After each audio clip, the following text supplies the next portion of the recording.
Oh, you're testing things out. Okay, okay. As the team ventures forth into the next destination that they set themselves into, uh, f- discovering about some bardic town that they decided to get more information due to sound manipulation or sound magic. Along the way, you were told of a shrine that depicts two uh, pole arms, basically planted in the ground as a shrine-like symbol. Later on, it was discovered, thanks to Tolwyn, that and Cerberus, that magical ruins were near a what appeared to be a giant compass rose. To be perfectly honest, through the analysis of people and discovering a few things, it was determined that these two weapons dealt with death and time. Two entities not exactly separated from everything, but at the exact same time encompassing everything. When you guys finally arrived to the area where it was given to you, as well as you discovered, you found the two pole arms there, with nary a person around. The weapons themselves seem to be just placed on the ground and continuing to stand for who knows how long. It is 2 days until you actually arrive to the village of the Bards. You actually don't have a name, so in my notes it just has Village of the Bards because you were never given a name. So it's not so far away that people can't discover it, but at the exact same time, you don't find anyone here.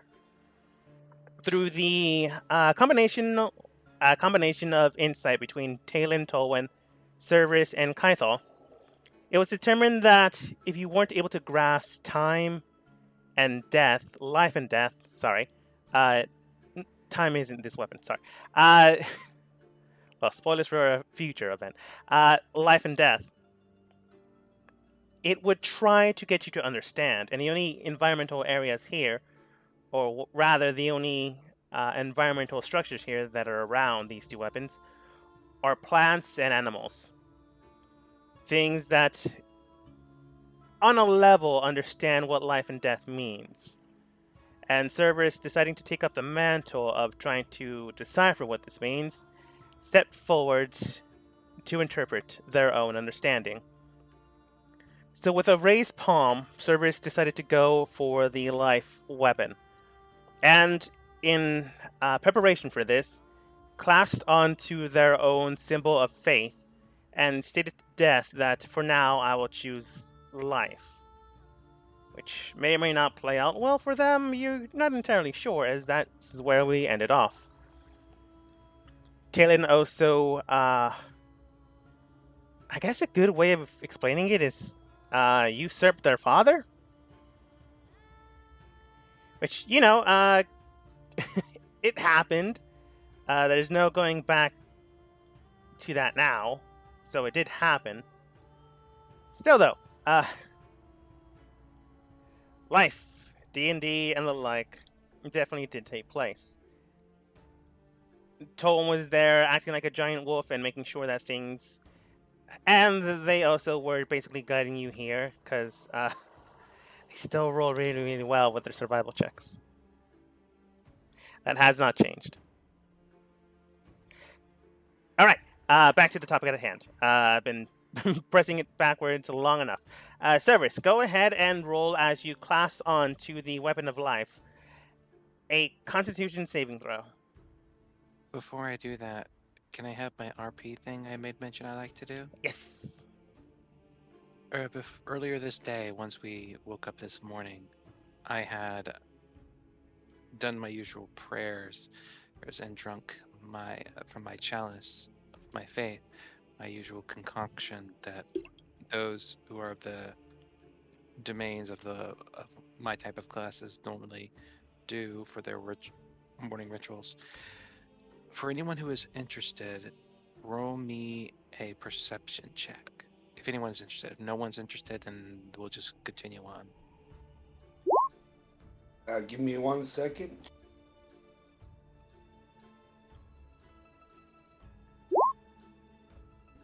My mouse won't work. Hold on. And then I stab you. Kidding.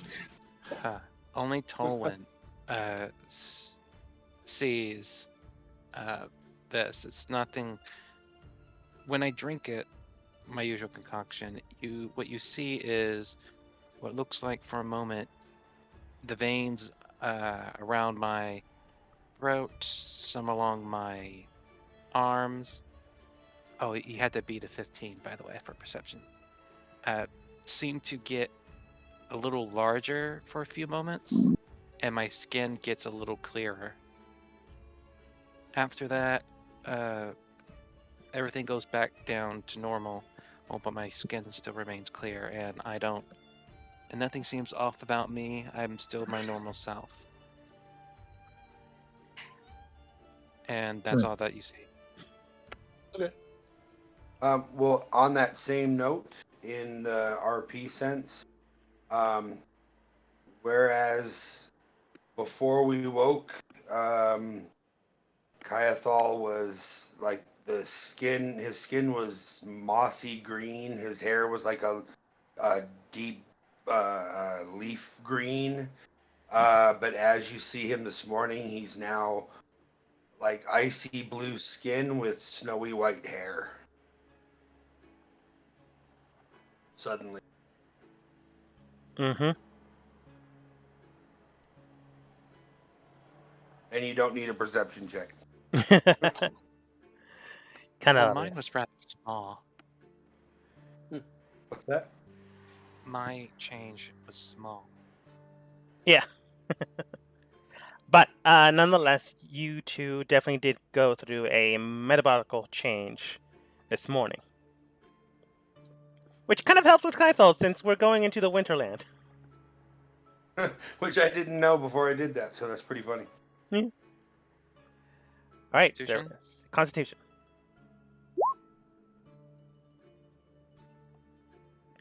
As you grasp onto the weapon of life, I believe the symbol that you did was drop blood upon the weapon. Yeah, you drew blood and gave the oath of your own, where you get your powers from.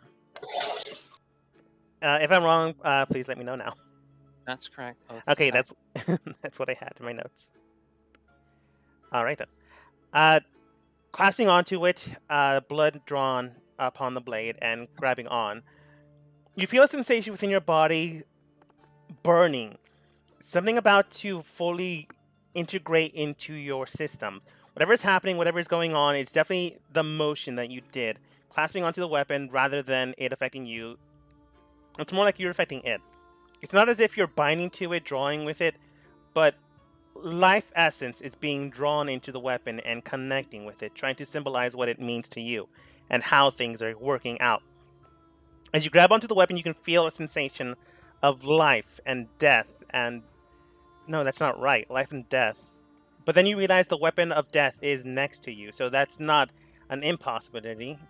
And when you look down, looking around, you do see the shadows that were flickering beforehand are now almost intersecting between your current point in time. As that happens, the shadows themselves are almost locked hand in hand, or at least overlapping each other. I honestly could have just phrased it that way. As if something needs to happen that did not happen. Or maybe it just didn't work at this point in time. As you grab onto it, your hand begins to burn, a massive burning sensation that is trying not to force your hand away, but it's hard to tell. Do you hold on or do you let go? Because it is starting to burn heavily. At this point, it's about the pain pressure of very hot water. I'll hold on for the moment. All right. As you begin to hold on to the weapon itself, it begins to burn more and more, and then then you actually begin to feel pain. As you grab on, you take 4 points of this is definitely fire damage, but it's not really flame. It's kind of like heat metal. Best way I can describe it. And as you hold on, you can tell that you're not connecting to the blade. The blade is synchronizing with your life, but it is not working. Do you hold on to see if it'll continue, or do you let go? Can we see the two shadows moving towards each other? Yes, that would be visible. Okay, Can Tolwyn call out to Severus then? You can't have life without death. Grab them both. I was thinking of doing just that, actually. I was kind of wondering if holding on to it would show me something first, but I was thinking about grabbing them both. I just wasn't certain if that was the right thing, because these weapons are two-handed weapons. You can't really use them both with one hand. So I wasn't certain what was symbolic and what was considered the action. But I was thinking about grabbing them both. Tell me when I can do my next action. Now. I will reach out and try grabbing the weapon of death too. As you grab the weapon of death with your, I'm going to say you grab the life with the left hand, because if you did it the other way, it'd just be awkward. Grabbing onto it with your right hand, you don't see the shadows shift. You do see the shadows slightly flicker, but then hold in place. And now, bound to both life and death, it begins to sear coldness within your palm, to feel a sensation of ice beginning to burn your hand as if, if you've ever been into a giant refrigerator and stayed there more than 10 minutes, that kind of feeling. You know you're about to feel a good amount of pain, and the ice, the coldness within your palm begins to, much like the one in your left palm, begins to sear and burn with cold power. Do you hold on, or do you allow yourself to let go? Hold on for the moment. All right. Because you decided to hold on to that one, something happens. Do you hold on to the life, or do you let it go? I hold on to both. Okay.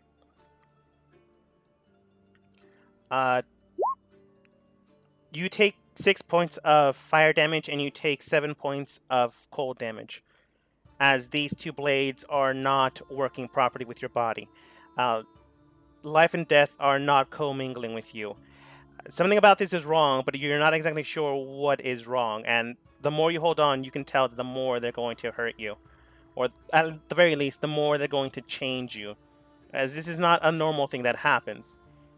Perhaps Toan was correct, but this is potentially not the way to do it. Or perhaps Toan is wrong, and you just need to focus in on one. You're not entirely sure. I let go. Both or just one? Both. You let go, and no sensation remains within your palms. Right now, both of them feel tingly, as if no real nerves are working, but after a good minute, they begin to feel as if they're normal again. You can tell that something has changed. In your left palm, some type of growth has occurred, as if calluses have basically formed upon your entire palm, the left one, and in the right one, almost as if a shell of ice has been formed upon you that right palm. All right, I'll step away if I can. You step away without too much of an issue. Ow, that really hurt. What the hell happened? Are you okay? Got a bit scarring. I tried to wipe away the ice on my hand. Apparently, I'm not sure what's going on. I tried several of the different ideas that came to mind to see if I can figure out what to do, what we're supposed to do here, but none of them seemed to work, and it kept on hurting me the longer I held on to the stuff. Can you heal yourself? Are you in need of assistance, my friend? I think I can heal myself. DM, I'll try giving myself 5 hit points with lay on hands. Yeah, you begin to heal yourself without too much of an issue, and the healing does stick. After a while, you heal your palms and the areas around, and that also begins to be healed itself.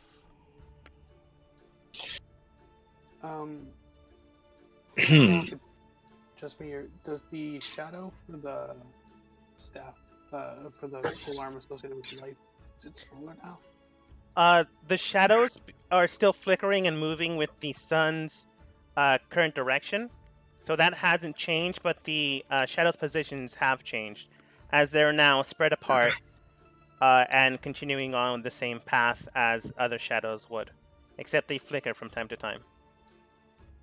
Okay. So the whole life and death thing, like how much do our characters like know about that? Like you were explaining that, but like was that just what he was feeling and like as in he hasn't told us yet, or like are we like kind of feeling this? Like I don't know. What do we, what how much do I know? I guess at this point because I don't want to like I thought to say something, but I didn't want to be like, well, I know this. Yeah, that's That I fair. might not. You know as much as everyone else does. You know that the left weapon symbolizes life, the right weapon symbolizes death. The shadows themselves are acting strangely. They do seem to have magical properties, but you're not exactly sure what they are, just involving life and death. When Cerberus went to go touch it, they did some type of symbolic gesture to symbolize life within their own working order or slash how they acquire their magic. They didn't do one for death, but death didn't react properly regardless. So whatever happened, it wasn't the way it should have worked out. I mean, life and death, like Tolan, you're always talking about balance. So maybe you should try and grab them. Maybe this is something that you'd be better suited for. I kind of like shrug as I'm sitting there with my blade across my knees. But you guys can see like the blade, like my blade has changed again. Like has like a little bit of like a shadow to it, like it looks like there's a shadow on the blade, like not a dark shadow, like a very light. Like it's not as looks like it should be lighter than than it is. It's like there's like something that was absorbing the light. I mean, I could certainly try. Maybe don't hold on so long Hmm. if it doesn't The work cycle out. of life and death is something that I'm acutely aware of. That's I'm kind not of what I was normally one to thinking. grasp weapons made of forged metal, but if I can perhaps inspect them and understand them, Maybe it's an illusion. perhaps.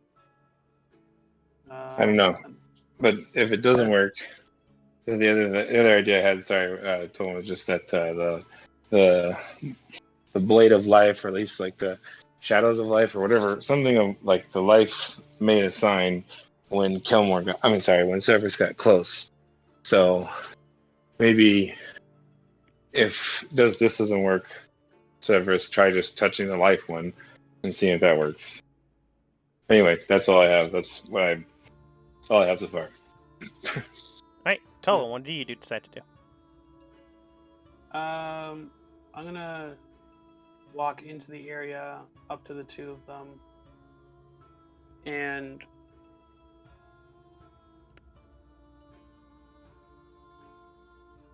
All right, can you walk. Yeah, go ahead. Oh, I was just gonna say you walk in without any issue, but that really doesn't need describing. Yeah. Okay. So I'm trying to think like you can't have one without the other. They're two halves of one thing. I'd Oh, almost wonder if Kyle, like take guidance, both at once. What? guidance for our friends. Guide our friends, Kyle, with your Okay, mechanical wonders. Okay, guidance. Bam. A small Okay, I love that. electronic hummingbird begins to shoot out and pecks Tolwyn in the forehead, and then comes back to Kaithal. Okay. Somehow helping. This helps.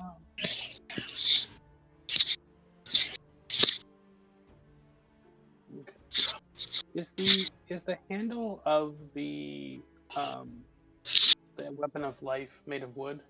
From what you can tell, the both instruments don't seem to have any. It's hard to tell. When looking at them, you feel as if it's metal or stone, but looking at them closely, you can tell that it's not really metal or stone. The bladed edges seem to be that of.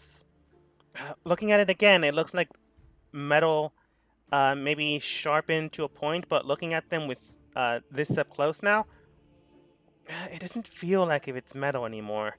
When Cerberus went to investigate that, same feeling, but they got the feeling of metal. Hmm. By the way, didn't describe that because now Tolwyn's up there. All right. So I'm gonna try.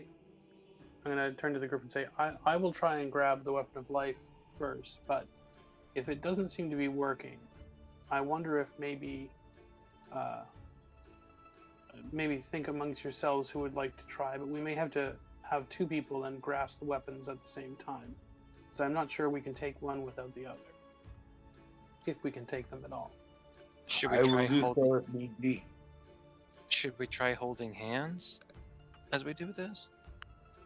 Well, let me see if I can just grab this one first. I have an idea.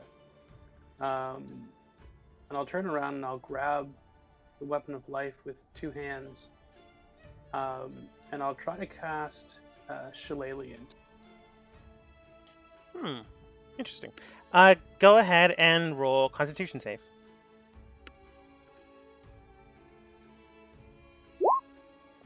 Bad. You grab onto the symbolic weapon of life. As you cast Shillelagh upon it, you can tell that the pike weapon itself, the handle begins to turn into woodwork and then ingraining druidic symbols. As soon as that happens, you feel a sensation in your own body, as if your life essence is trying to connect with this weapon. Like Cerberus, haven't fully connected, haven't and truly understand the weapon, and like Cerberus, you begin to feel an immediate burning sensation. But unlike Cerberus, you didn't roll high enough to not immediately get hit with it, so you just get immediately hit with it. You take 10 points of fire damage, as the weapon itself then begins to feel as if you're quite literally grabbing onto a log that has been set on fire. Do you let go or do you hold on? But it feels to me like it's like almost like I'm trying to align my life force with this thing. Yes, but it's not working, or at least it's not properly working. Looking around, you can tell that the shadows, once again, converge at your point and are flickering. Right. Can we tell that he's being hurt? Like, are you yelling out or Like, ouch? like if you have a constitution of -1, yeah, you can definitely scream out. If you have a decent constitution, you definitely can hold in and scream. Only if you don't want to scream, you don't have to scream, basically. But like Cerberus has mentioned beforehand, yeah, that hurt. So Towan is likely also feeling that pain. That's true. Seeing that, I'm gonna run up and just grab the weapon of death. Do you do anything to like symbolize death before you grab it, or while you're grabbing it? Because that's what Cerberus and Towan have been doing. Okay. Stab yourself. What's that? Stab yourself. That's what I was thinking. So I'll pull out a dagger and draw it across my left hand. And then with that left hand, with that bloody hand, grab the weapon that way. All right. With rushing in there, palm slashed, grabbing onto it. Definitely a squelch sound. You grab on with both hands, and then the shadows separate into a solid form underneath Kythal and Tolwyn. Kythal, I want you to go ahead and roll a Constitution saving throw.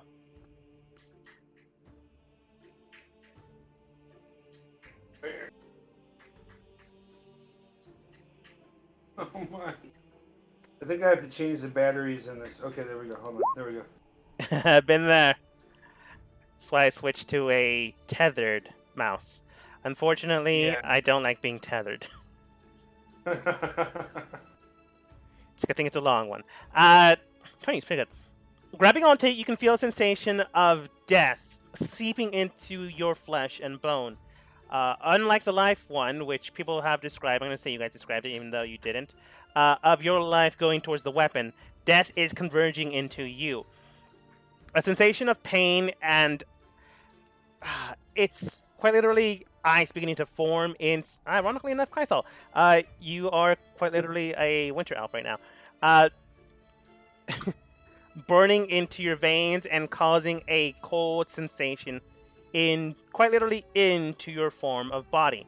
As you clasp on, the dowel, or at least the hilt of the blade itself, changes into a piercing ice form, almost similar to that of a uh, what's it called? Marble flooring, if but quite literally formed out of uh, ice. As that happens, you can tell that death is seeping into you, but it is not killing you. It is not hurting you. You seem to have successfully held onto the blade without too much of a repercussion. But Tolwyn is failing, but due to the fact that the shadows have unconverged, and are now underneath Kythal and Tolwyn, Kythal's begins to flicker and then solidify underneath his being. However, Tolwyn, thanks to the fact that they are no longer converged, this does give you another chance to roll a Constitution save. Let's try it. 15. Ironically enough, you needed a 15. Cerberus was one short. I mean, they still technically wouldn't have got it because, like, buyer beware. Two people needed to grab the weapons. That much was. Tell when you got it. But you also need to beat the Constitution save with the 15. I got guidance anyway, so I could. That's true. Would have been fine. So grabbing onto the. Guidance only works for checks. Doesn't Oh. work for saving throws, I don't think. I don't know. You can put it in there, the chat. Let's see, though. But grabbing onto the blade itself, you then feel the sensation of life connecting to the weapon and holding on, as if your life is connecting with the weapon itself and blending with it.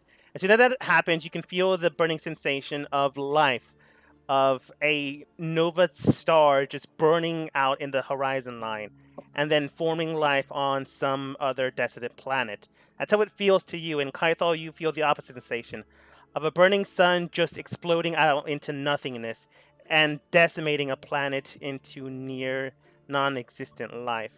Both halves have now been drawn, and as soon as that happens, Tolwyn, your shadow solidifies. You now have a weapon of life and death, and I will tell you what these two weapons do. Thankfully enough, they have been drawn from their place of rest. So now, if you decide to switch them among party members, they won't automatically kill you because you did the right thing.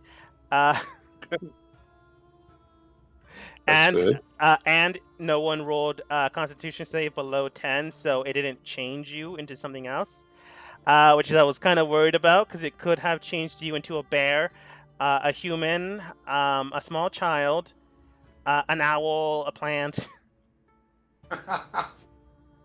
Oh, that would have been fun. It would have been fun, but it Most would of have been these things so are things rude. I can turn into anyways. Yeah, but you can't turn back. It's just a problem. That's fair. Oh, It basically reincarnates you into something else. Mm-hmm. But the weapons themselves are classified under life domain weapons. They can form and change shape into what you are capable of using. So, Tolwyn, you can quite literally just change it into a shillelagh, or whatever druids use. Kythal, same with you. You can turn into a longsword or whatever elves from the Feywild use. You can definitely change the shape of the weapon itself, but the properties of the weapon do not change. The weapons themselves are a +1 magical weapon with the properties of life and death. Tolwyn, your life blade, is able to imbue the wielder with 1d4 hit dice every time you hit 2 enemies. Or 1 enemy twice. It's a pretty good thing, but obviously it's not the make or break legendary weapon you could potentially have. But you also feel that this weapon is able to change and adapt. You just haven't accessed that since you just barely connected with it. And Kythal, same with you. As you're able to grab on and bind to the weapon itself, it does 1d4. Well, this is a little confusing, but I'll try to explain it as much as possible. Kythal, no matter what, if you decide to hit or kill someone with this weapon, they die. They get no saves. Uh, uh, and no matter what, they die. So let's say you're attacking Tolwyn in a little scrimmage that you just hit each other until you get knocked out. If you accidentally hit Tolwyn down to 0, even if you're a PC, you just die. Even if you're like, I don't know, like a demon lord from the abyss, yeah, you're just dead. Oh. That's Okay. the current property that weapon has, which is amazing, but at the exact same time, could be a double-edged sword. Tolwyn, opposite of you, however, you can't really kill anyone with that weapon. You can bring them down to 0, but you can't fatally kill anyone with that weapon.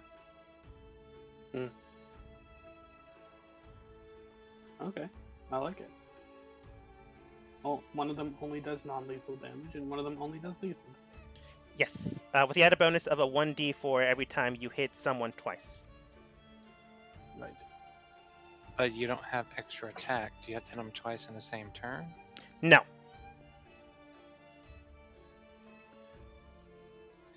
Does it shape with him when he goes into animal form? Because that's the kind of thing he wants to do. Yes. Like I mentioned beforehand, both weapons are connecting to the holder. So when the life form that it is connected to, Tolwyn's blade, it warps into something else that it is able to connect with the wielder. Say, for example, Tolwyn turns into a giant direwolf. It turns into something a direwolf would have. Maybe a filling for a fang, maybe a nice spiked fang, maybe a collar, maybe some other thing that dogs wear. The only thing I can think of are collars. With Kythal, if Kythal decides to change or transform, it also adapts and modifies. Cool. Interesting. Yeah. Very cool. +1 weapons can change the form to the wielder's specifications. Kythal, you don't have a choice. You have to kill people with it if you decide to use it. And Tolwyn, you don't get a choice. You can't fatally kill anyone, but you do get a 1d4. See, not being able to kill people actually sounds kind of right up Toland's alley. Yeah, I was gonna say the same thing, but they are +1 weapons as well. Magical. Okay, and you discovered what happens here, and you also probably discovered why people haven't been able to grab onto them without the ritual effect of life and death. Without 2 people grabbing them instead of 1 greedy person, it kind of requires a lot of prepping or planning before holding on. And if, let's say, a random civilian grabs onto it, well, their odds of succeeding very, very low in comparison to someone like you guys. There are a lot of trees around. There are a lot of trees around. This was a tundra with nearly no wildlife. I'm just letting you know that. Yeah. But you do now have both of blades. In a 2-day trek. Congratulations, Tolan and Kythal. Thank you. Hopefully these can help us with, well, healing the damage done to the world. I still think that we're still missing some information. We need to figure out a means of getting into these shells, getting out of the shells, and how to deal with the effects of the storm if we were going to try to hunt down these things. And more information on the Scarlet children. Exactly.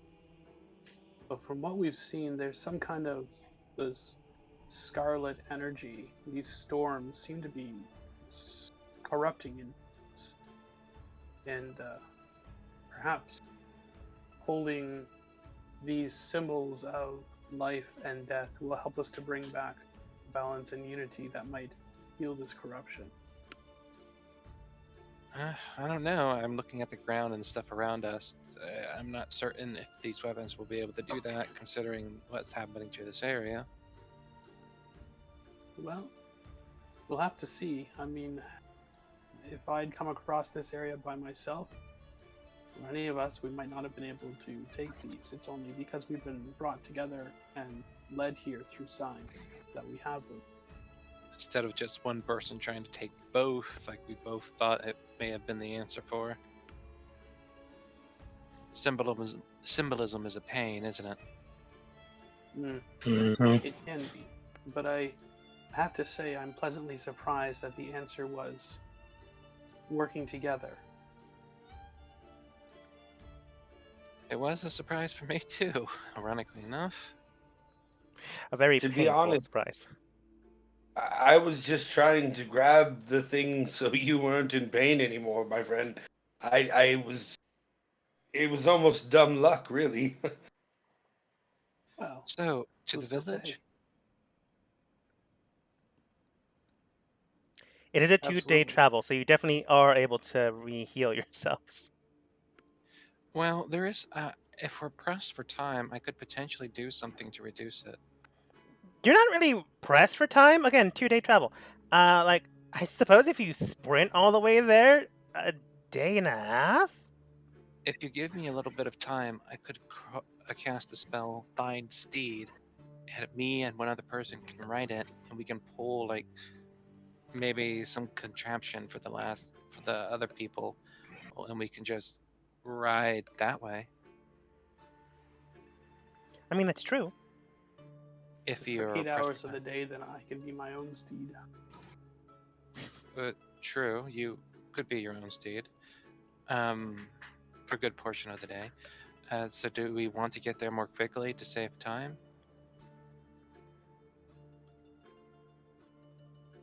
But that would be fine with me. I actually have the enlarge spell now, so I can enlarge my wolf and jump onto that thing. So I think we all have enough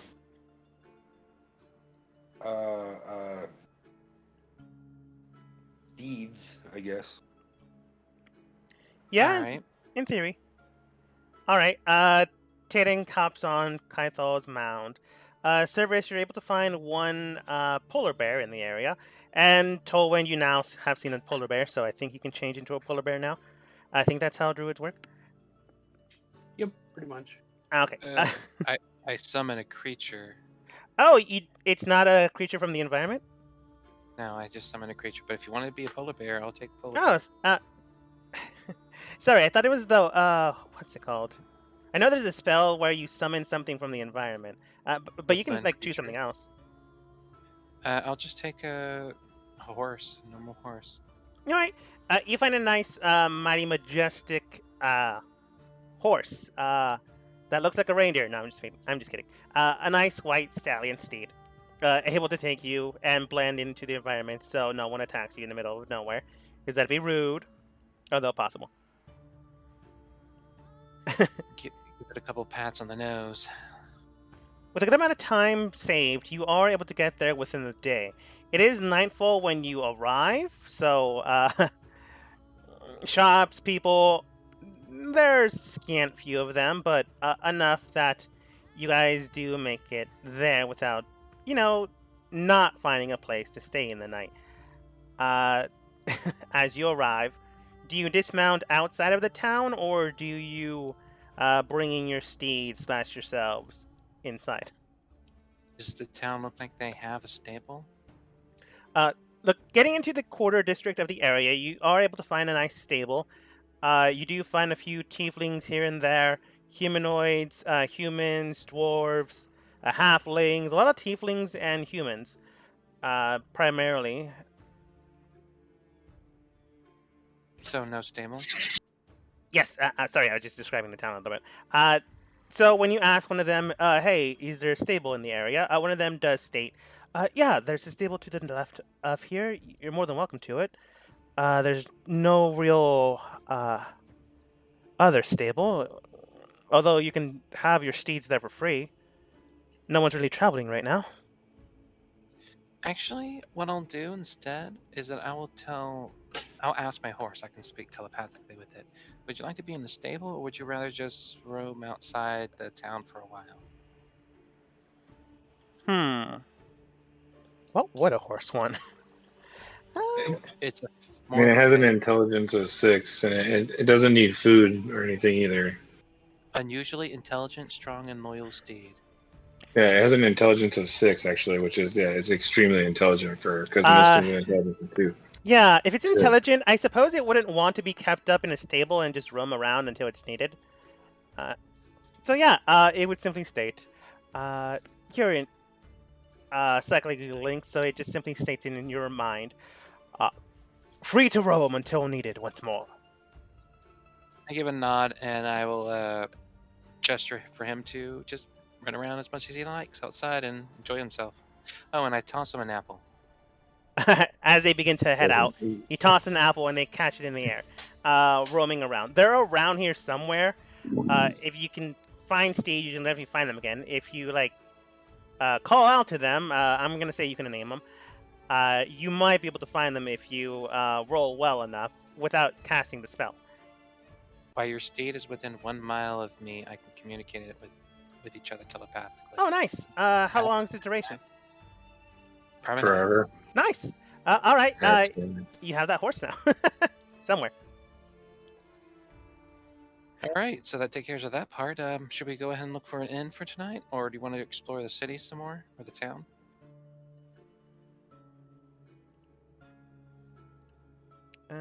It would not be Russian You winter. said it was night. What was that? You said it was night, correct? It is getting nighttime, even though the map doesn't show it. Right. I believe we should go and try to find a place to hold up for the night. All right, I'll ask the Agreed. passenger-by. My good sir, can you tell us where the inn is? Oh, sure, of course. I'm assuming you're with the rest of the party that's behind you. If you're looking to go somewhere that's not too much of an issue, there is an inn in town called. Uh, they're not saying. I'm just seeing if the map has a name. The Dragon Snake Inn. It's a nice little place. You can definitely get a drink and find a bit of respite while you're there. Very well, thank you. We'll start heading there now. Of course. Heading there without too much of an issue. Country Market, maybe?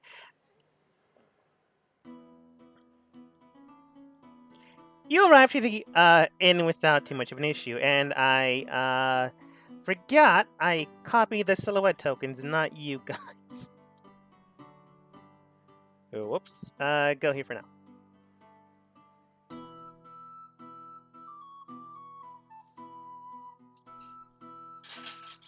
Without too much of an issue and the directions freely given, you do arrive to the Dragon Snake Inn. You can tell that it's a very large building, but people are flocking around it.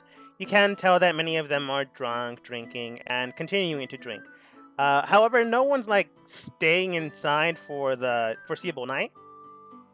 It just seems to be an inn currently that is, for drinking, eating, catching up with people. This main area, from the way they're dressed, how they're communicating with one another, they're telling stories with one another, describing what events that have happened throughout the year for them when they were traveling. This seems to be an entertainer town. And now, since the fact that winter has approached the town, they can't really travel, so they're just spending the nights, spending the days when they can with each other, and then just going back home when night falls. So there's definitely plenty of room inside the inn. I look for the bartender or the proprietress of this establishment. Entering inside, looking for the proprietor of the establishment, or looking around to see who would be the best person to speak with, you do come across a nice tiefling woman.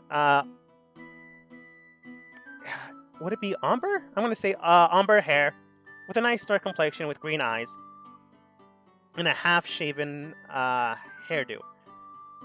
Coming towards you guys, Cerberus, you do approach the woman, and she does state, "Oh, welcome, travelers. I take it, since none of you look, forgive me for saying, but the entertaining sort."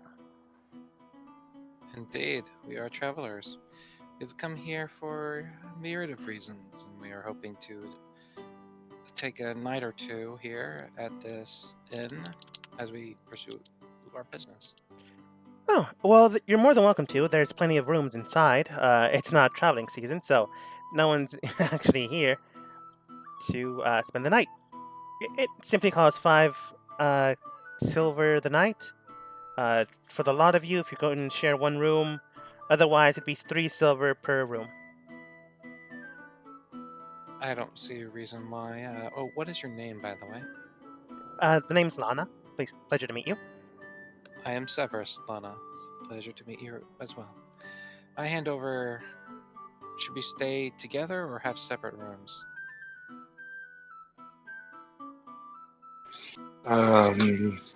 I'll pay for everybody to have their own room.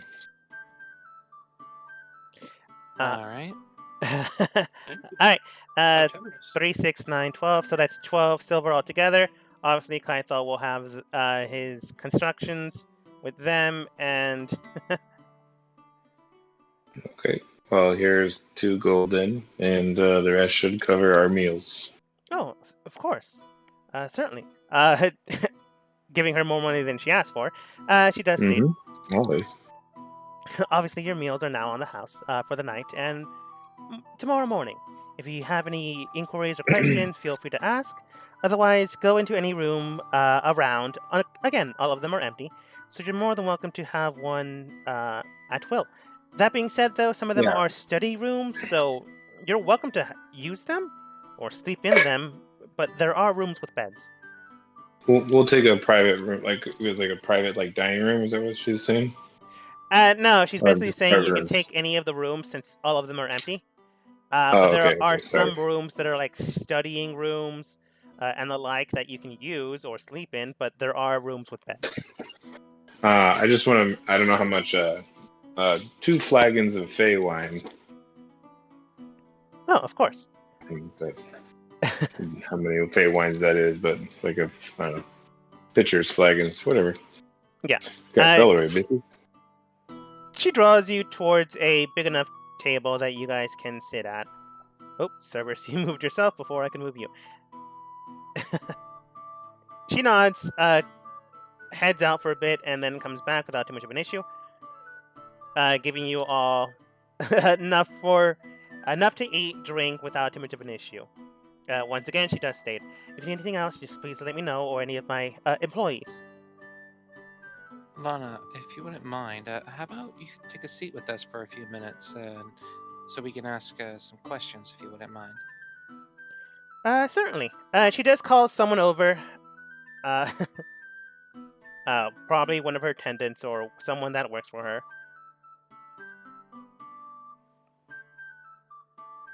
Another individual comes forward. Alana does state, can you attend to the rest of the people while I enter in a guest here? Oh, yeah, sure, no problem. Welcome to the city. They address to you. Feel free to stick around. We're going to be stuck here for like a month. Well, we are. I don't know if you're guys going to be traveling, but good snowstorm is about to hit, so I wouldn't recommend it. And they head off. But Lana sits down and then states, so, what can I help you with?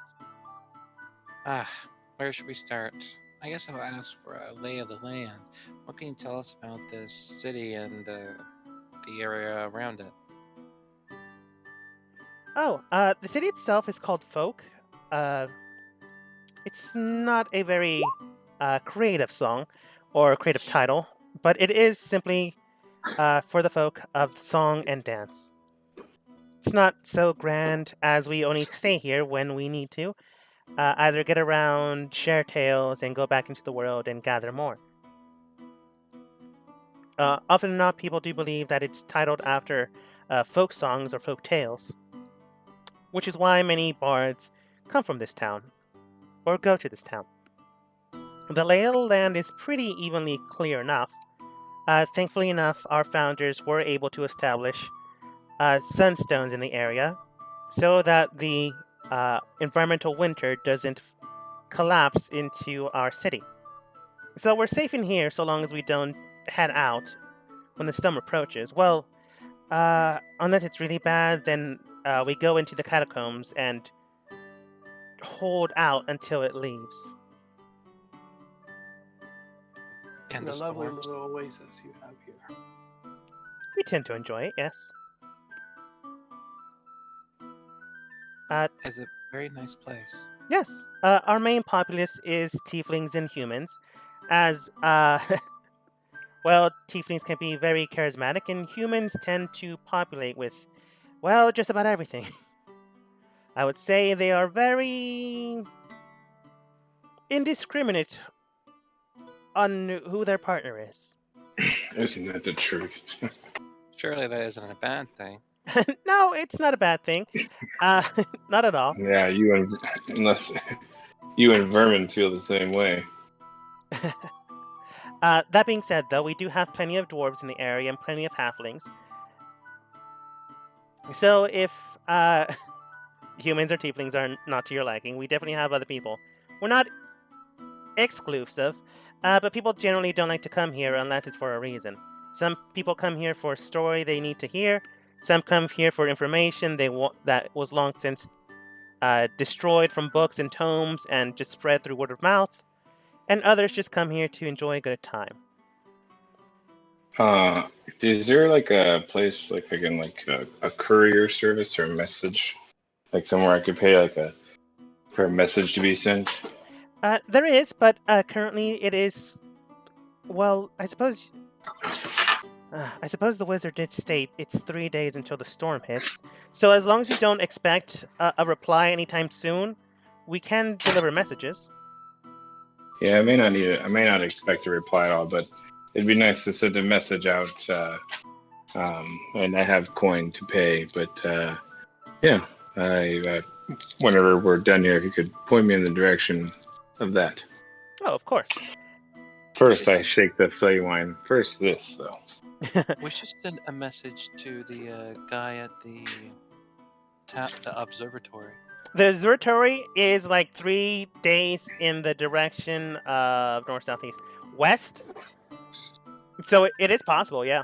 You might not get a reply within the time because Lana did state the storm was approaching, and obviously no one's traveling when the storm approaches.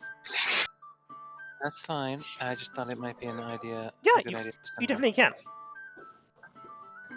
So, Barry, from what Yeah, we yeah, understand, that's what I wanted this to do. storm they're expecting is most likely actually one of these like magical storms. You haven't asked. Okay. You can ask. Tell when do you ask? Yeah. Yeah, what about that? Yeah. Tell when you ask. These wouldn't have to be one of those destructive storms. And Lana does state, according to our weather wizard, it does seem to be the case. If it's only at the cusp of the storm itself, we won't need to go into the catacombs. If it's the entire storm hits over our town, we'll have to go in there for a while until the sunstones melt the encompassing ice. How does the land react after the storm comes for you guys? Is it a barren wasteland? As opposed to the barren wasteland it is now, I suppose that it is a little worse. As she chuckles. What sort of Do you, businesses beyond song and folk tales are there here? We do have our own distilleries, as when we get hunkered down, we do have to make our own. Then she looks for Talon. I'm afraid, while that is elven recipe, that is not made of elven hands. Before you thought it was good. Now, like, if you're on a pinch and you want a memory of home. I just wrinkle my nose and like, okay. Yeah. She then states, unfortunately, we don't have that much of a farming land, but we do what we can, and we always make sure storage is always plentiful. before the storms and before the winter season. Other than that, we don't really have a main export and transport system. As mentioned beforehand, we do have a stable, which currently isn't heavily active, but if you have any steeds, you're welcome to use it, as no one's really using it right now, other than the people that own steeds. Free of charge, of course, since no one can really travel right now, and that would just be rude to charge you each day you're here.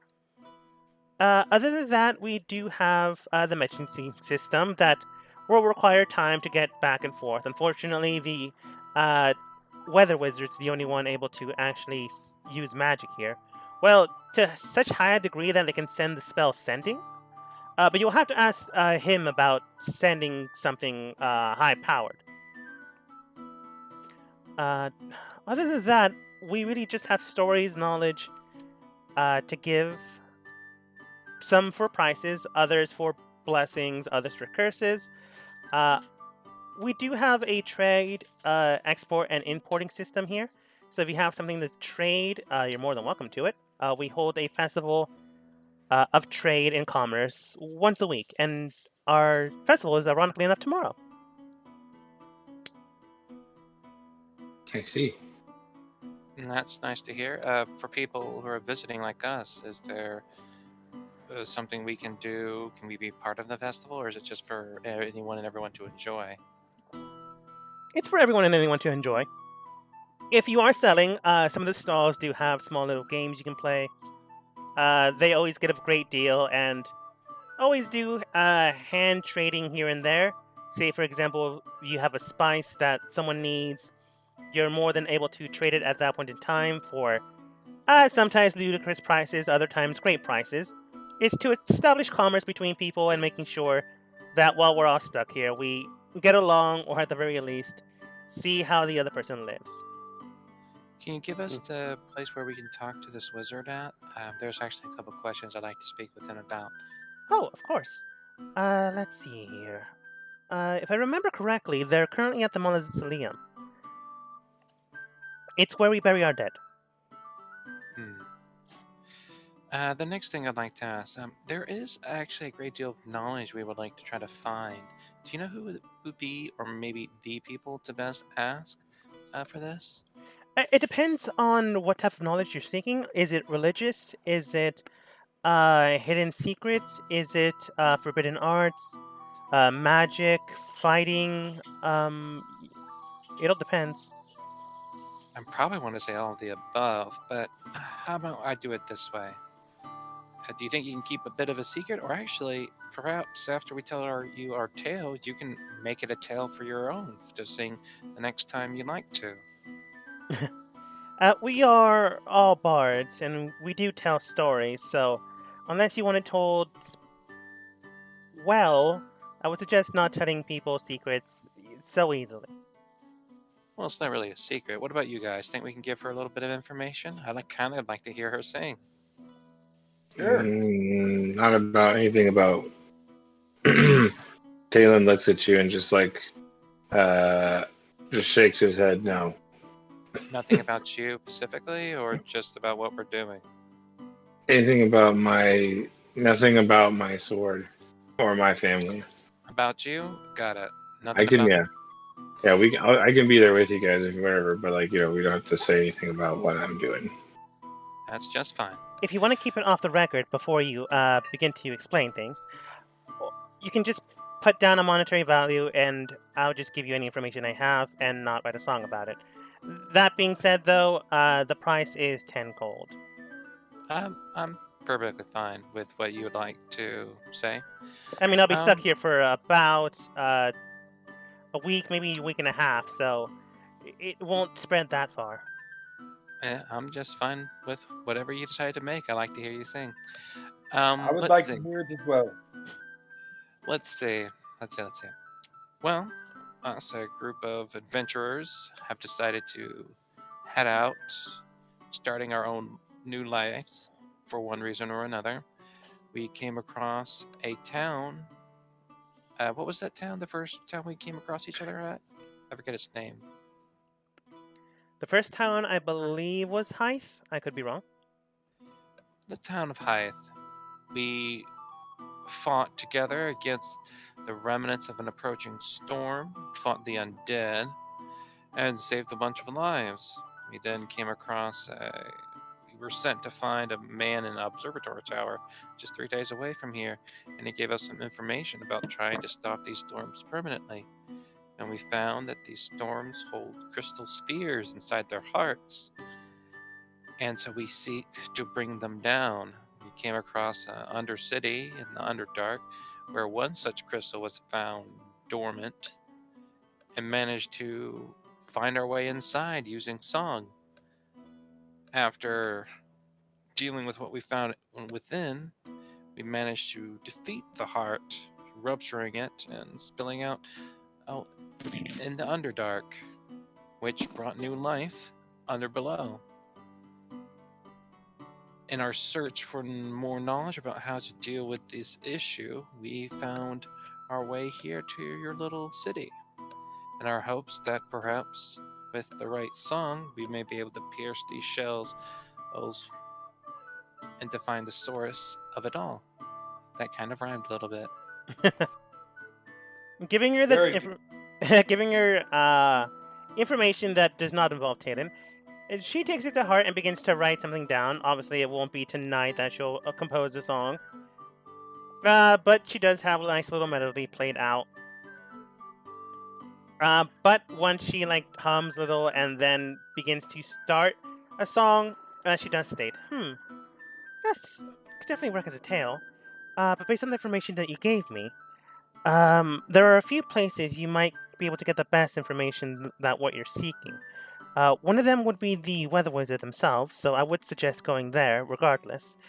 Another one would be the Messengers, which is where you look towards Tidden. You intend to go regardless, so that would be a crucial place as well. And the last one would be Market Day, where you can potentially get information while also shopping. Thank you. That was most helpful, actually. Of course. People honestly just talk, communicate, so if you just listen in sometimes, you can get information. Or if you ask someone a question, they can point you in the right direction.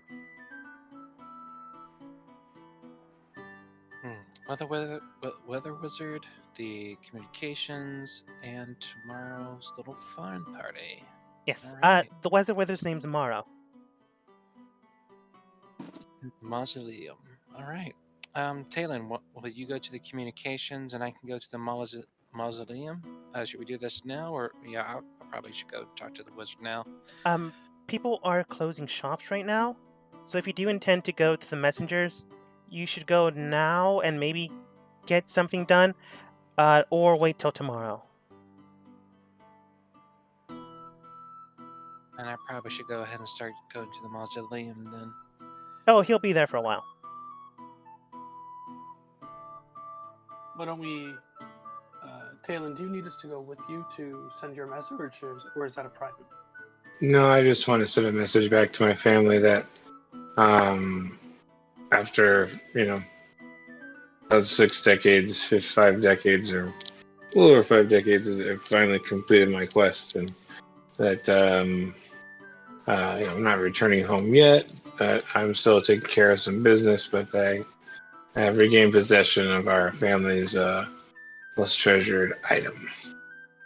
Do you It think will you can bring have great relief.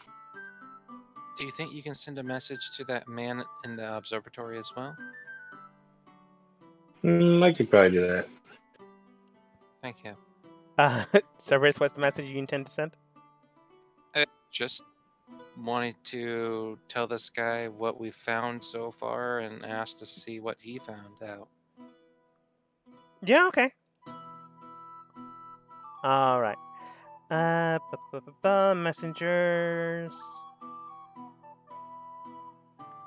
Oh, yeah, this is one of the maps I didn't get to in time. Cool map. It is a cool map, but unfortunately it has nothing there. So, Talon, you arrive to the area without too much of an issue, and you do see some people there, even though they're not there. Eventually, you do come across someone that can help you. A nice, young-ish, human-looking individual. As they look towards you, they just simply state, yeah, can I help you with something? I just I like have like a letter like prepared like already, and I just asked for like their fastest courier, most reliable like courier service or whatever, and I seal the letter to my family and tell them same thing like I have them in my possession. Like unfortunately, I couldn't say father but I was able to say goodbye. Just left it kind of vague. Mm-hmm. And I will be home as soon as I can, but I have to repay some debts. Uh, send money. That's fair. Do you also give servers as matches as well? Oh yeah. Okay. And I put like an itemized list of like all the things, like a lot of stuff like we did. Mhm. But like I put like basically like hired mercenaries to do it. Yeah. So like like all my friends. Trying to get my family to send some money for that. Yeah, it makes sense. Uh, Yeah. Talking about the situation at hand, making sure that you skew it so it sounds like you hired mercenaries and you need to repay them back, uh, and then giving the message to service to the observatory. She does state, "Hmm. Now, is this a rush job? Does it need to be completed tonight? Well, it'll be more than a night. But do you need them to head out tonight, or can I wait until tomorrow?" Yeah, right now. Oh, then that'll be 5 silver. If you wait till tomorrow, it'll just be 1 silver. Here you go. Okay. I give her 1 gold because I'm doing 2 of them, so it's 1 gold, right? She meant like the entire service, but she gives you Oh, back 5 silver. Very good okay. then. She has changed. Don't worry about it. All right then. She then shouts out, "Tom, we have another one. You have to go now tonight." "What? But isn't a storm coming in 3 days?" "Yeah, well then you'll just have to come back after the storm leaves." And then she just goes and gets Tom. Tom is apparently the fastest courier they have. Oh, Tom. Thanks, Tom. Afterwards, she comes back, basically kicking him out of the area, and then she states, "So, is there anything else you need? We are closing in about 5 minutes, though." I mean, all they are is like a courier service, right? This place. We are a courier service, yes, but we also tend to say other locations, destinations, and things like that. Potentially, people sometimes want to see or know about a location they intend to go to, or perhaps looking to go to. Okay. Well, I'm gonna be back. Thank you. No problem. We'll be Maybe we can opening come here and tomorrow investigate around 6, where we're gonna go. 9 in the morning. Okay. I probably won't be up by then, but thank you. Of course. No, I will be having else. Thank him. I leave All right. and head back to the inn or whatever. With all the homies. You head back towards the team. I'm going to say you catch up to the rest of the gang because you easily did this fast enough. That the rest of the gang is. I'm not going to say you're slow, but you're not fast enough to complete your mission. So I'm just going to copy and paste you. Lana isn't going with you. Move her to the side. Copy. Messages sent, my friends. And I sent them right away. Severus, you owe me 1 gold piece for the rush message. Just so you know. But you know what? Don't worry about it.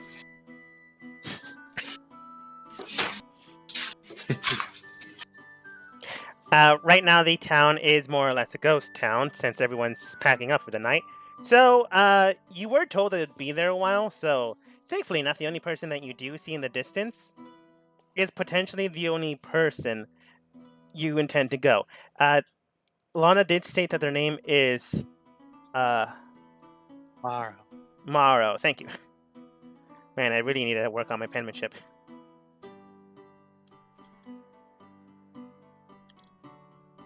I raise my hand and speak out. Maro, can we have a moment of your time?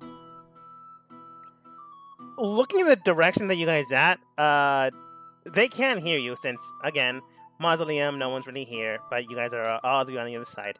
So they nod while you guys make it to their side.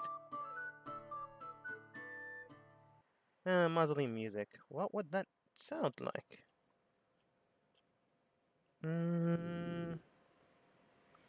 Dark City, maybe? Okay.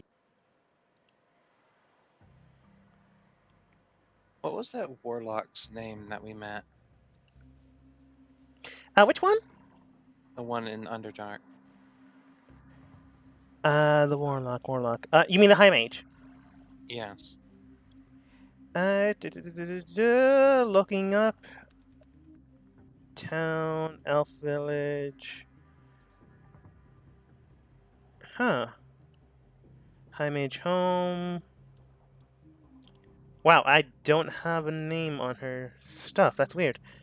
Oh, I probably put it somewhere else and forgot. I'm just gonna say you remember the name because I cannot find it right now. Hello, Wizard Morrow. May we have a few, some of your time? Of course, you're more than welcome to. As you look at them, you can tell that they're a nice blue tinted tiefling. Definitely have good characteristics. The hairstyle, the groomed cheeks definitely have a air of mystery slash noir romance looking individual. It's honestly the best way I can describe him because that's how I thought of them in my notes. However, the eyes are the only thing that draw you heavily in. Their eyes are. They protrude a yellow glow to them, but you can tell that they have a piercing red iris color to them, which you've seen before. Normally, tieflings can have this, but this is a crimson color, like those of, well, the children of Scarlet you've seen prior. But this individual doesn't have that malice of danger, that uncontrollable urge to kill or be controlled. They seem to be completely cognizant of who and what they are. Well, it's good to meet you, Morrow. Oh man, there's like a bunch of different things I'd like to ask you. I'm not even sure where to start. First off, do you have any knowledge about about this woman we met who called herself the High Mage? And I did give the name of the woman. We met her on the surface, and then in the Underdark in the Elven Village that was carved out of the ground. Do you know this person by any chance? Oh, I've heard of them, but I don't know them personally. Is that who you're here to discuss? No, it was just a passing interest. She made mention about having to see with the eye of the dragon through this statue in the forest. It was just a passing thought. Oh, If I you suppose they must be one of the Guardians. Oh, I suppose it the must what? have transferred then. Oh, the Guardians. Those that try to hold the darkness at bay. It's not really a complete secret, but also not something shared throughout everywhere. I think that'll be one of my questions later, if you don't mind. Um, let's see, where should I start? Well, one of the things that we're looking for is a means of dealing with these storms on a more permanent basis. We believe that song in some form will pierce the heart, but one of the things we're having issues with is dealing with the storm part of the storms. As they cause like a bunch of damage. And do I remember what damage it was? Which storm and what happened? The one where I was on the carpet. Oh, it was electrical damage. I kept on getting hit, but I felt like the lightning of the gods, or the hex gods, I suppose, constantly hitting me all over the place. And I just couldn't reach in the middle without dying. Hmm. So I'm not sure how we're supposed to even get to the heart of these things, even if we did have a means of piercing it. Do you have any ideas? Oh, so looking for long lost information. That is. Well, certainly I can provide that to you. However, I don't exactly know who you are. And sure, we can discuss a few things, but I also want to know that this information is guarded well. If you don't mind, I would like to see you prove yourselves in a bit of combat, if that is all right with you. I don't just Sure. mean you, but the rest of your team as well. Sure, I don't mind. Would you prefer us now, tomorrow, during the festival? I mean, if you're not ready now, then you may never be. At a moment's time, anyone could potentially attack you and gather any information from you.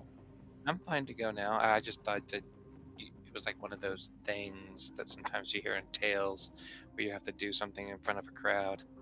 Oh no, nothing like that. I'm just gonna summon individuals from the dead, and then each of you will show me what you can do. Well, that's fine. I'm more than fine with that. Would you want to hear the list of everything else we want to ask first, or do you want us to do this first? Regardless, you would still need to do this. So All right. I don't giving a mind doing the fight first. list now may or may not help. I don't mind doing the fight first. Is everyone else ready? I'm good. Absolutely. Very Let's good. go. I'm ready. Very well. To begin May I to make This is the what is necessary. May I make the assumption that we had a short rest? you have the assumption that you had a long rest because you traveled a day here. Oh, that's right. My apologies. I forgot about that. So I'm gonna say you guys fell asleep on your mound and woke up refreshed. Even though Tolwyn, you were your mound. I'm gonna say your natural body long rested while in your wolf form. Nice. You probably could have just transformed into a smaller animal and just rode on one of us. Yeah, but it wouldn't be as cool. Alright. To begin Please to continue. chant some magical spell around, and electrical bolts begin to hit the ground, and then shadowy forms begin to be drawn out of the ground itself, drawing life, giving new life, and then moving around in tow. Now then, whenever you're all ready, and everyone go ahead and roll initiative. / turn order. At 20, you go me.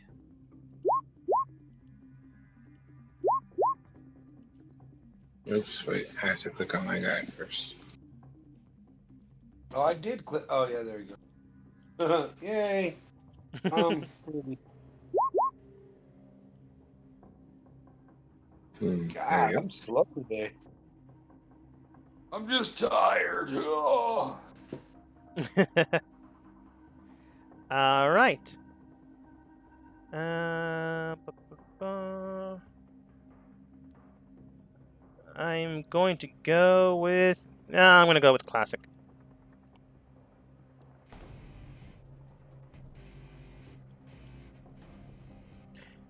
Oops, I forgot to give them their numbers. 17, 7, 5. That's not good. Last one, 13. Eh. Average rolls for me.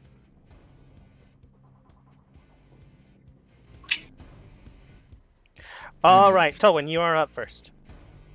Okay. So are we outside? You are outside. Cool. I'm going to try a new spell that I got leveled. Call light. So basically, I point up with my staff, and a storm cloud appears in the shape of a cylinder, 10 feet tall and 60 feet, with a 60-foot radius, and you can see lightning start to flash through it, and Oops, not lightning. I'm going to cause the first bolt of lightning to come down.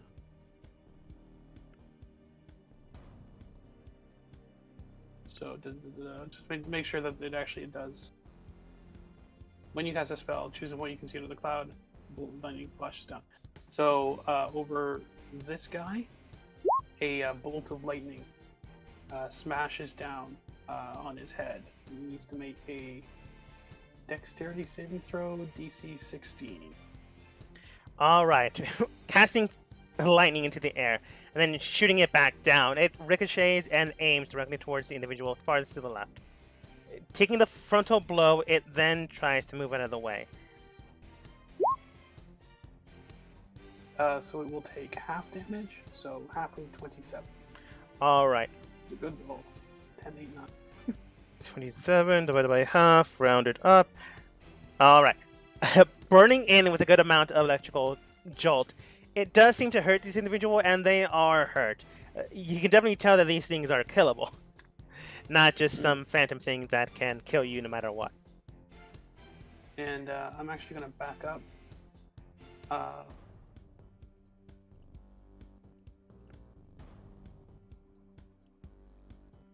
And All I'll right. maintain concentration on the spell.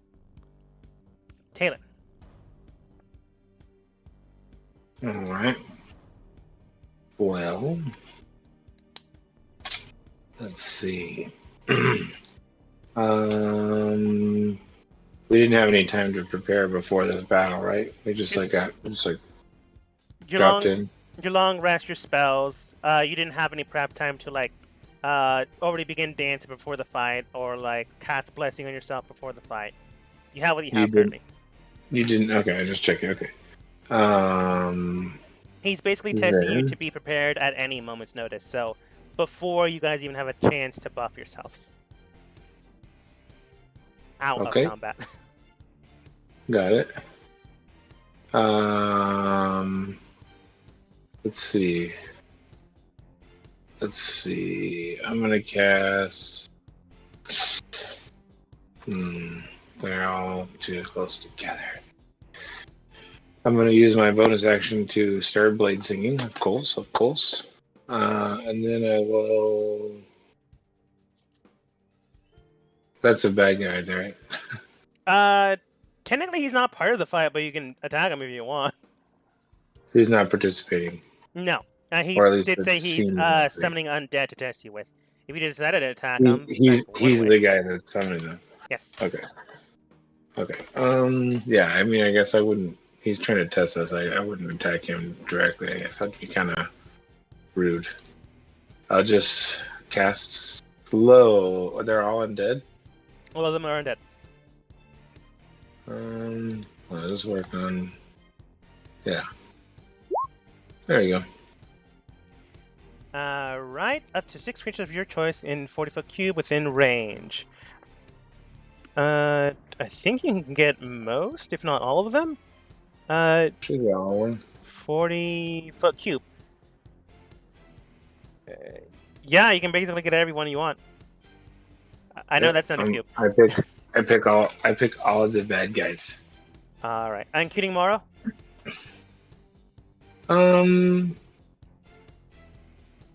I wouldn't I attack. mean, no, I guess not. I won't do it. I won't. Fine. Right. You alter time around it up to 6 creatures of your choice within 40-foot cube within range. Each target must succeed a wisdom saving throw or be affected by the spell for the duration. An affected target speed is halved. It takes a -2 penalty to AC and dexterity saving throws, and it can't use reactions. On its turn, it can use either an action or a bonus action, not both. Regardless of the creature's ability or magic items, it can't make more than one melee or range attack during its turn. Alright, all of them roll wisdom. I'm going to say it's a flat roll because all of them have the same wisdom, including the bonus. No, I'm going to give all of them their individual rolls because if I said that was a group roll. Yeah. They would all Well, he passed. One guy's like, nah, bro. One passes. Nah. One fails. One fails, one pass. One Dang. fails. So two fail. How do I... Actually, let me move back to where I was then. What would be considered a slow icon? Boot. Just make him. Yeah, there you go. Boot them. Yeah, I like that. I like it. Alright, those with boots currently can only use an action or bonus action on their turn. They speed is reduced heavily and have a -2 penalty to the AC. Okay. I'll move right here and so as I draw my blade out, there's the shadow, that shadow I told you guys about is pulsing now, I'm in combat, and I reach into it, and you guys see me pull out another blade as I dive into combat and start dancing around, and at the end of the spell, I make an attack roll. One attack roll. Oh my god, I crit. Well, that does hit. That worked. Alright, I fucking blast his ass. The guy who's... The one with the I mean, boot? the guy without the boots. Sorry. Okay. Slashing into the area and then just binding your blade into the south direction. It hits the creature and immediately the shadow disrupts and explodes in the area, causing them to wither and break away. They weren't alive, but you definitely kill them again. Yeah, I guess I did. Okay. Well, it's my turn. Alright, Cerberus. I step up to this guy over here and I do attack. Alright.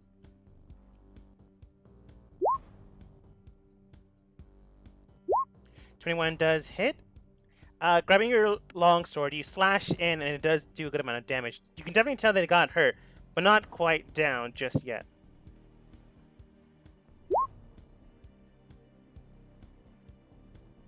I think I'll add a level 1 Divine Smite. Alright. 23 does hit. 7 plus Divine Smite. You get an extra D8 for Divine Smite 'cause it's undead. So 7, 5, Yeah. and 7 for my head. Slashing in with your next strike, it burns in and it breaks them apart. Much like Talon, it does wither and dissipate away. Anything else, Cerberus? I will move over here with the rest of my movement. Alright. At the start of their turn, they will look towards you, Cerberus. I put a red mark there to indicate that they've already been hit, but this one in time, kind of obvious. Moving towards you, they do get claws out, and their claws begin to almost protrude out as if scythes. Then they go straight for the attack. Trying to bind into your flesh, but your armor holds it back. You can tell that they're not striking you with a slash, but you can tell when it hits the armor, some strange necrotic energy hits the armor and then dissipates away, since the armor itself is not flesh and bone. So they likely do necrotic damage than slashing damage. Just letting you know now. With their second attack, they try to strike again. And unfortunately, the same thing happens while Cerberus blocks them away. I'm going to say they move here, which doesn't allow Cerberus an attack opportunity. Unfortunately. Let's see here. Their speed is half, but they don't really know that. They just mainly attack whoever's closest. So, thankfully enough, they're at Talon's area. And since they can only use a bonus action or an attack, they can only attack once, I think? I could be wrong. Yeah, they only get one attack. Okay, so they go for Talon's jugular. And they hit it unless your AC has changed. My AC is definitely changed. It is actually at 20 right now. Okay, I thought the dance was an increase. Just making sure. Yep. So, because these things hit How hard. can I put that? Slashing into Talon, they do bind into you, but you move back, causing them just to hit your armor. Again, you do see that the armor itself isn't slashed through, but rather energy is seeped in and then basically moves away since it isn't allowed to seep in. Kaito. Alright, I yell out, the rock, and my wolf moves over here, and we'll attack that guy right there. Mhm. With his, where did I put it? With his force rend. That is hit. With the force rend, it grabs onto the shadow of death. Weird way of saying it, but totally true. Grabbing onto the shoulder and then just rends it down to the ground, causing the shadow to seep into the ground, motionless and no longer moving, because it dissipates away. Alright, and then I will turn and fire my repeater bow at that. With your next shot, you begin to shoot and aim directly towards this creature. -2 AC. Uh, surprisingly enough, it just misses. Uh, so it goes in Okay. and carves to the left shoulder of it, just barely missing. Okay. Then I will take my second or my extra attack and do the Nice. same. Nice, this one hits. All right. Well, I'll take that then. All right. With the second strike, it burns into the shoulder of this creature and sinks in through and through. As it begins to try to move, the energy holding it still or holding it in its place is depleted due to the amount of. It has Well- a -2 to its AC, by the way. Yes. The guy that got shot the first time? Yes. Okay, let's make sure. It normally has an AC of 17. Oh, well, it still helps him. It does for the second one. It binds into this creature, causing the energy that's keeping it together to dissipate, and the shadow breaks apart and blows away, ending combat. Because this thing's hit hard, but they only have not ACs, health of 15. Nice. Just That in was case. easy enough. Easy enough is a one way of putting it. I'm gonna show you what they hit with, just because I feel like it. Mhm. 3d6 plus 5. It's pretty decent. That hurts. And that's why I dance, my friend. So Morrow just looks towards you. They don't do the weird villainous clap thing like, now I will kill you and explain. No, rather they nod. An improvement. It does seem like you can fend for yourselves. All right then, you've proven yourselves enough. What can I help you with? Let's see. Well, the first one is the storms. Second one is to pull out my list of information. As I scroll down with it, just checking my list and checking it twice, make sure everyone's nutty and nice. I pick up the Children of Scarlet. I look for, what was that dragon inside the stone statue, chrysalis thing? Storm Dragon. The storm Sorry, dragon. Cloud. Cloud Dragon. dragon connected to the statue in that city. The guy who most likely did it, the wizard guy. There was that whole thing of that, and I want to know a bit about that. Everything about the storm, the crystal spheres that are inside storms, whatever information he has about those. So basically, you guys just unless someone stops service, you just tell him like, what do you know about this, and then explain what you guys currently know. Yeah, obviously won't say anything about Talon's thing. Yeah. Oh, and the woman, warlock, high mage, that whole thing about the dragon statue. Yeah, the Guardian thing. And shoot, there was something else. Oh yeah, how demons are able to be here, because they shouldn't be able to be here. Yeah. So there's that. So, going over more or less one by one, they do state, well, for the most part, I don't really completely understand the storms themselves. I can tell you that they are residue energy of what a god has placed here on this earth. It could be an item, a weapon, a trait, skill, a location that was drawn out from the earth when the gods were severed from this world. Not being able to be drawn back to said deity and not being allowed to truly stay here, the storms are the occurrence of what things have transpired. We're not entirely sure why this happened, but we are aware that this is the occurrence and what has transpired. Many of us did believe that they would dissipate after some time, but they have not. Some have also seen more storms appearing out of nowhere, which means someone is able to make more, which is concerning. Going on with the dragon, there are some ancient beasts that were able to weather the storms and control them, change them, disrupt them for a time. Not deities themselves, but strong enough, you would consider them legendary beasts of old. One of these would likely be describing your cloud dragon, or their father or mother dependent. These were one of the guardians that helped the world continue on and move forwards. However, many of them have dissipated and died out, and that goes on and exchanges hands, which is likely who uh, guards your drow village now, a descendant of a guardian, or a high mage, if you will. I myself am a runner up, if you will, for a guardian in case ours is killed off or something happens that they are no longer able to move forwards. We can't really go too far out, or else our cities would be in danger.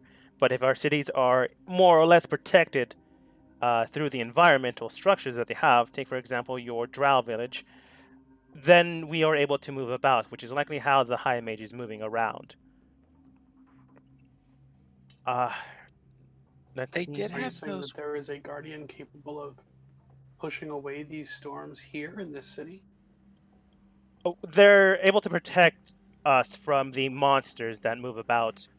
Speaking of which, the creatures that move around with the storms are remnant echoes of what has transpired beforehand, as if creatures touched by the storm and changed and altered. And when that happens, the storms themselves are like beacons and draw them in and continue to move with it. Sometimes the storms decimate an entire area, while other times it simply allows them to grow and prosper. Some of the attributes are different depending on each storm. The ones that we are plagued with, or the one that we are plagued with, as I don't know if there's multiple of them, is one that turns our city into an ice cap. Basically, our entire city freezes over into sheets and sheets of snow, which is why our guardian formed the catacombs underneath the earth itself, to allow us to live while the storm rages on top of us. And then we will build soon enough. We're there's a reason why we're more or less a band of bards in this area. Bards travel. If our home is destroyed, we can rebuild or move away while the town itself is being rebuilt. Then we come back with e commerce, and then continue to grow until the storm hits back. It's a hard life, but it's one we've gotten used to. What do you know of Scarlet? Uh, from what I've heard, the children of Scarlet refer to Scarlet as potentially a person, an Yes, entity of some kind. though I would rather not get into it, does seem that you're going to continue down this path regardless of what I do. I, for one, was a member of the Children of Scarlet at one point or another. Scarlet themselves were not. Rather, I should not say we.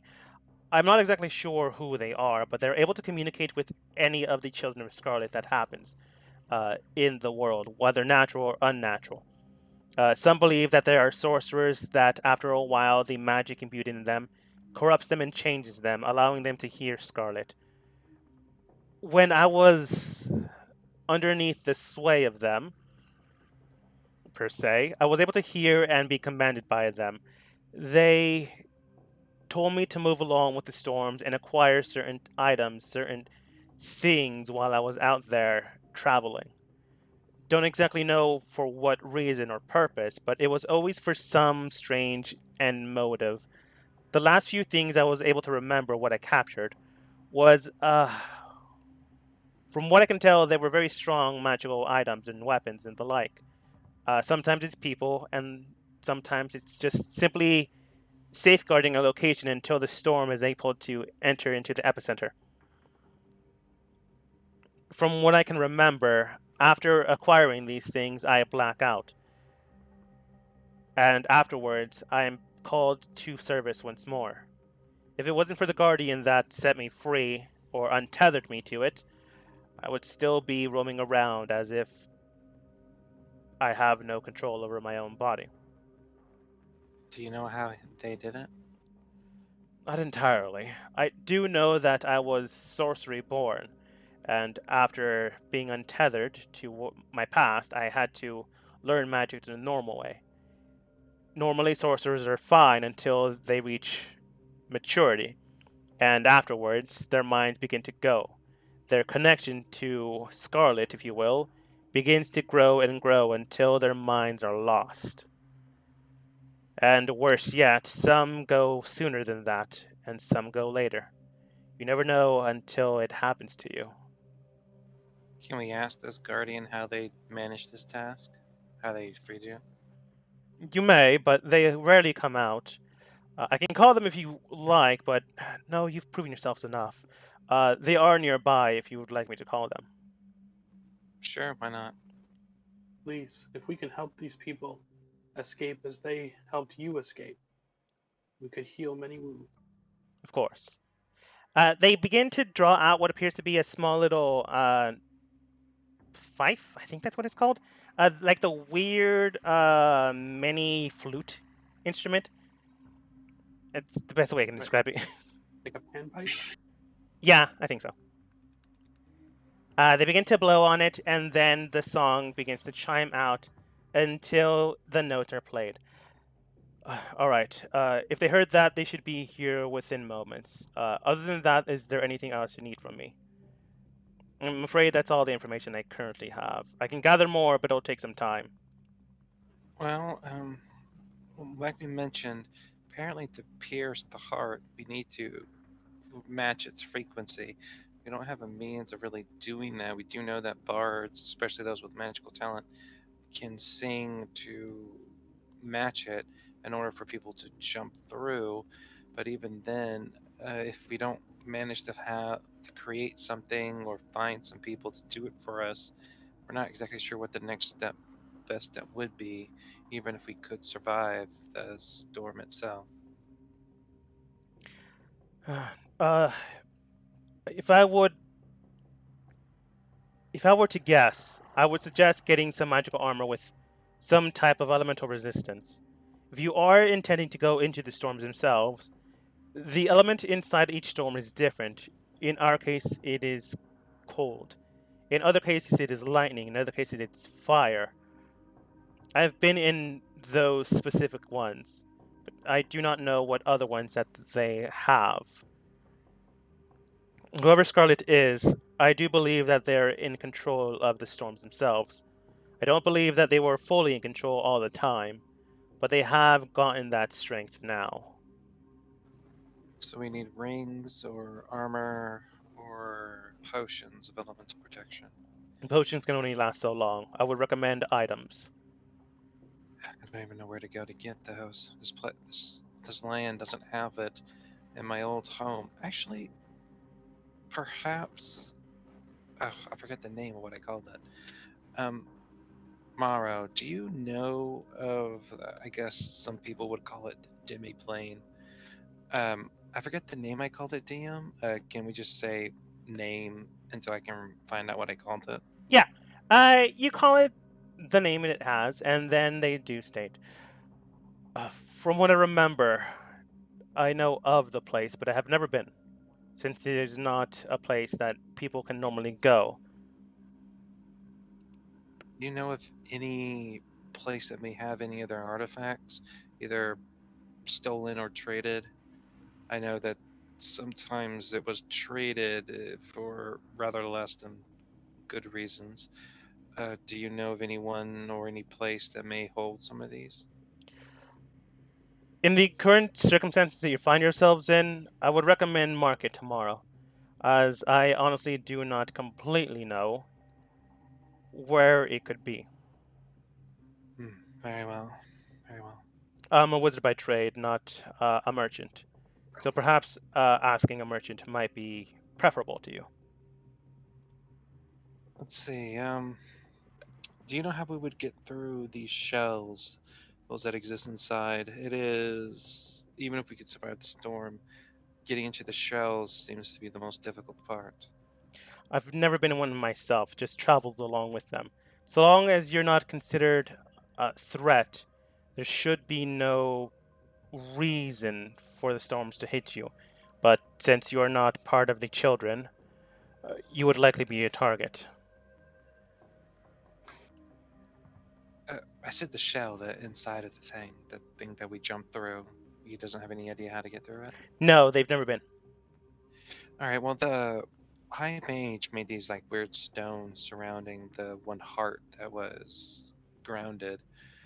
Do you know what those might be related to? From what I can tell, those might be catalyst stones, something to help along and move things to a desired state.